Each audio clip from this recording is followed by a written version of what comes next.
ಬನ್ನಿ ಸ್ನೇಹಿತರೆ, ಎರಡನೇ ಪ್ರಶ್ನೆ ಅವಲೋಕನ ಮಾಡೋಣ. ಏನಪ್ಪ ಎರಡನೇ ಪ್ರಶ್ನೆ ಏನೈತೆ ಅಂದ್ರೆ, ವಿಶ್ವ ನೃತ್ಯ ದಿನವನ್ನು ಯಾವ ದಿನದಂದು ಆಚರಿಸಲಾಗುತ್ತದೆ? ವರ್ಲ್ಡ್ ಡ್ಯಾನ್ಸ್ ಡೇ ಯಾವ ದಿನದಂದು ಆಚರಿಸಲಾಗುತ್ತದೆ? ಪ್ರಥಮ ಏಪ್ರಿಲ್ 29, ಎರಡನೇದು ಏಪ್ರಿಲ್ 22, ಮೂರನೇದು ಮಾರ್ಚ್ 20, ನಾಲ್ಕನೇದು ಏಪ್ರಿಲ್ 23. ಓಕೆ, ಎಲ್ಲರಿಗೂ ಆನ್ಸರ್ ಗೊತ್ತಾಗಿರ್ಬೋದು. ಬಟ್ ಆನ್ಸರ್ ಏನಪ್ಪಾ ಅಂದ್ರೆ ಏಪ್ರಿಲ್ 29. ಟುಡೇ, ಇವತ್ತೇ ವಿಶ್ವ ನೃತ್ಯ ದಿನವನ್ನ ಆಚರಿಸಲಾಗುತ್ತದೆ. ಅದರ ಜೊತೆಗೆ ನಾ ಏನ್ ಹೇಳಿದೆ, ಪ್ರಶ್ನೆಗಳ ವಿಕೇಂದ್ರೀಕರಣ ಅಂತಂದ್ರೆ ಏನು? ಇಲ್ಲಿ ಪ್ರಶ್ನೆಗಳನ್ನ ಅಲಂಕಾರ ಮಾಡ್ತಾ ಇದ್ದೇನೆ. ಓಕೆ, ಪ್ರಶ್ನೆಗಳನ್ನ ಮದುವೆಗೆ ರೆಡಿ ಆದಂತ, ಮದುವೆಗೆ ಒಂದು ತಯಾರಾದಂತ ಮದುವಣಗಿತ್ತಿ ಹಾಗೆ ನಾನು ಅಲಂಕಾರ ಮಾಡ್ತಾ ಇದ್ದೇನೆ. ಹೇಗೆ ಅಂತಂದ್ರೆ, ಏಪ್ರಿಲ್ 29 ಎಲ್ಲರಿಗೂ ಗೊತ್ತಾಯ್ತು. ಓಕೆ, ಇದು ವಿಶ್ವ ನೃತ್ಯ ದಿನ ಅಂತ ಹೇಳಿ. ಹಾಗಾದ್ರೆ ಏಪ್ರಿಲ್ 22 ಯಾಕಲ್ಲ? ಓಕೆ, ಏಪ್ರಿಲ್ 22 ವಿಶ್ವ ಭೂದಿನ. ಹಾಗಾದ್ರೆ ಮಾರ್ಚ್ 20 ಯಾಕಲ್ಲ? ಓಕೆ, ಇದು ವಿಶ್ವ ಗುಬ್ಬಚ್ಚಿಗಳ ದಿನ. ಏಪ್ರಿಲ್ 23 ಇದು ಯಾಕಲ್ಲ? ಇದು ಆಗ್ಬೋದಿತ್ತಲ್ಲ, ಇದು ಯಾಕಲ್ಲ? ಓಕೆ, ಏಪ್ರಿಲ್ 23 ವಿಶ್ವ ಪುಸ್ತಕಗಳ ದಿನ, world copyrights day and books day. Okay, ಇದರ ಜೊತೆಯಾಗಿ ಓಕೆ ಮಾರ್ಚ್ 20 ವಿಶ್ವ ಗುಬ್ಬಚ್ಚಿಗಳ ದಿನವನ್ನು ಆಚರಿಸ್ತಾರೆ. ನಾನು ನಿಮಗೆ ಸ್ನೇಹಿತರೆ, ನಾನು ನಿಮಗೆ ಏನ್ ಹೇಳ್ತಾ ಇದ್ದೇನೆ ಅಂದ್ರೆ, ಈ ಪ್ರಶ್ನೆಯನ್ನೇ ಯಾಕೆ ನಾನು ಆಯ್ಕೆ ಮಾಡಿಕೊಂಡಿದ್ದಾದ್ರೆ, ಈಗ ಸ್ಪರ್ಧಾತ್ಮಕ ಪರೀಕ್ಷೆಗಳಲ್ಲಿ ಹೆಚ್ಚಿಗೆ ಆಗಿದೆ. ಏನಂತಂದ್ರೆ, ದಿನದ ಬದಲಾಗಿ ಆ ದಿನದ ವಿಶೇಷತೆ ಪ್ಲಸ್ ಅದರ ಧ್ಯೇಯವಾಕ್ಯಗಳನ್ನ ಕೇಳಲಿಕ್ಕೆ ಶುರು ಮಾಡಿದ್ದಾರೆ.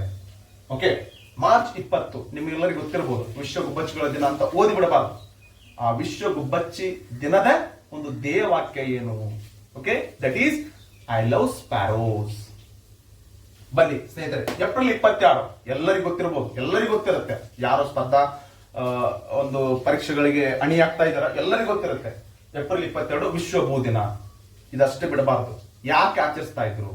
ಓಕೆ, ನಮ್ಮ ಭೂಮಿಯ ಒಂದು ಸಂಪತ್ಭರಿತವಾದ ಒಂದು ಅರಣ್ಯ ಮತ್ತು ಎಲ್ಲವನ್ನು ಮಣ್ಣಿನ ಒಂದು ಪೋಷಕಾಂಶಗಳನ್ನು ನಾವು ಸಂರಕ್ಷಿಸಲಿಕ್ಕಾಗಿ ವಿಶ್ವ ಭೂ ದಿನವನ್ನ ಆಚರಿಸ್ತಾರೆ. ನಿಮಗೆ ವಿಶ್ವ ಭೂ ದಿನ ಪ್ಲಸ್ ಅದರ ಧ್ಯೇಯವಾಕ್ಯನು ನೀವು ನೆನಪಿಡಬೇಕಾದಂತ ಇಲ್ಲಿ ಒಳ್ಳೆಯ ಅಂಶ. ಓಕೆ, ಇದು ಬಹಳ ಮಹತ್ವ. ಓಕೆ, ಬರೀ ಭೂ ವಿಶ್ವ ದಿನ ಅಂತ ಗೊತ್ತಾಗಿ ಸುಮ್ಮನೆ ಕುಂದಿರಬಾರ್ದು. ಓಕೆ, ಏಪ್ರಿಲ್ 22 ಭೂ ದಿನ ಪ್ಲಸ್ ಅದರ ಧ್ಯೇಯವಾಕ್ಯ ಏನಪ್ಪಾ ಅಂದ್ರೆ, ಇನ್ವೆಸ್ಟ್ ಇನ್ ಅವರ್ ಪ್ಲಾನೆಟ್. ಏನು?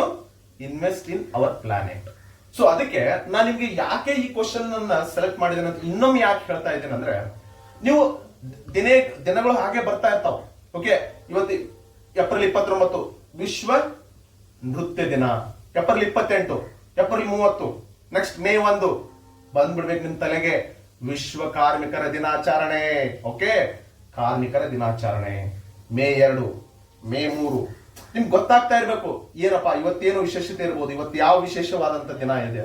ಅದಕ್ಕೆ ನಾನು ನಿಮ್ಗೆ ಯಾಕೆ ಈ ಒಂದು ವಿಡಿಯೋ ಸರಣಿಗೆ ಪ್ರಶ್ನೆಗಳ ವಿಕೇಂದ್ರೀಕರಣ ಅಂತ ಯಾಕೆ ಹೇಳಿದೆ ಅಂದ್ರೆ, ಒಂದು ಕ್ವಶನ್ ಇರ್ತಾರೆ. ನಾವು ಬರೀ ಏಪ್ರಿಲ್ 29 ಬಗ್ಗೆ ಅಷ್ಟೇ ಕಲಿಲಿಲ್ಲ.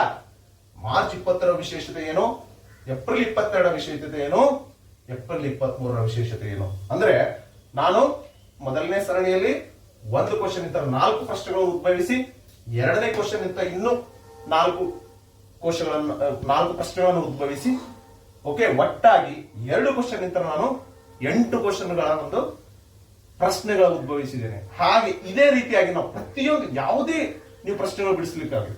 ಓಕೆ, ಆ ಪ್ರಶ್ನೆಗಳು ಯಾಕಲ್ಲ ಯಾಕೆ ಹೌದು ಅಂತೇಳಿ ನಿನ್ನೆ ಹೇಳಿದ್ದೆ ನಾನು. ಅದು ಯಾಕಲ್ಲ ಯಾಕೆ ಹೌದು ಅದಕ್ಕೆ ವಿಮರ್ಶೆ ಮಾಡ್ಬೇಕು ನಾನು. ಸೊ ಹೀಗೆ ನೀವು ಮಾಡಿದ್ದೆ ಆದರೆ ಪ್ರಶ್ನೆಗಳು ಹೇಗೆ ಉದ್ಭವಿಕಾಗುತ್ತೆ ಹಾಗೆ ನಮ್ಮ ಯೋಚನಾ ಲಹರಿನೂ ಸಹ ವಿಸ್ತಾರಗೊಳ್ಳುತ್ತಾ ಹೋಗ್ತಾ ಇದೆ. ಓಕೆ, ಧನ್ಯವಾದಗಳು.